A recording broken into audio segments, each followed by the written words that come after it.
and turned the voyage into an epic of starvation and stench that lasted 195 days. His love of ships and the sea endured, however. He joined the crew of the Lake Champlain, a small steam-powered cargo ship owned by the Beaver Line of Canada but subsequently acquired by the Canadian Pacific Railway. He was its second officer in May 1901, when it became the first merchant vessel to be equipped with wireless. He caught the attention of his superiors and soon found himself first officer on the railway's flagship liner, the Empress of Ireland. In 1907 he gained command of the Montrose. It was not the most glamorous of ships, especially when compared to the Empress, which was new and nearly 3 times as large and infinitely more luxurious. The Montrose was launched in 1897 and in succeeding years ferried troops to the Boer War and cattle to England. It had one funnel, painted Canadian Pacific's trademark colors, buff with a black top, and flew the line's red and white checkered house flag. It carried only 2 classes, second and third, the latter known more commonly as steerage, a term that originally denoted the below-decks portion of a ship devoted to steering.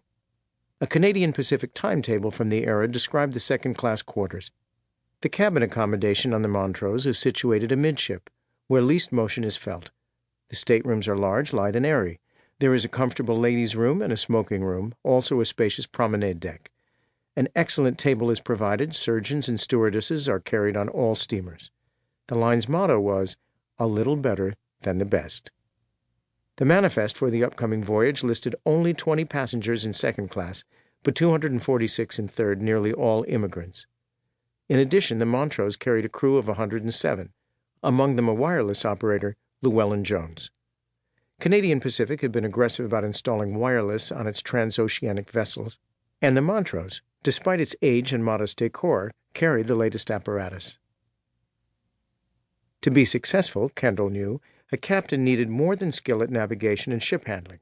He had to dress well, be charming, and possess a knack for conversation, while also owning the mental wherewithal to monitor 1,000 operational details, including whether the lifeboats were adequately secured, whether the correct foods and wines had come aboard, and, a new responsibility, whether the ship's Marconi set and aerial were in good repair and ready to receive the inevitable flurry of trivial messages that engulfed a liner upon departure. Although the jokes, bon voyages, and riddles were utterly predictable, they nonetheless reflected the wonder with which people still treated this new and almost supernatural means of communication. First-time passengers often seemed mesmerized by the blue spark fired with each touch of the key and the crack of miniature thunder that followed.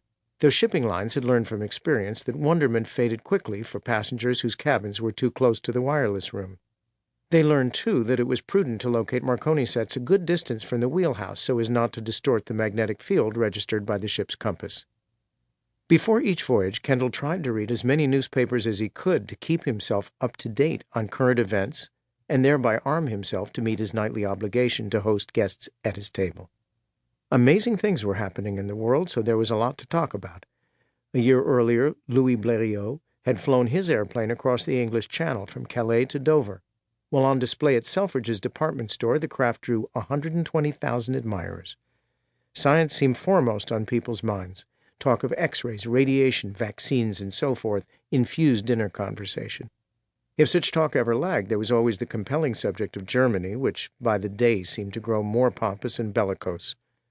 Another foolproof way to inject life, if not violence, into a moribund conversation was to comment upon the apparent decline of morality as made evident most shockingly in Bernard Shaw's recent play, Misalliance, which Beatrice Webb, the social reformer, called brilliant but disgusting, with everyone wishing to have sexual intercourse with everyone else.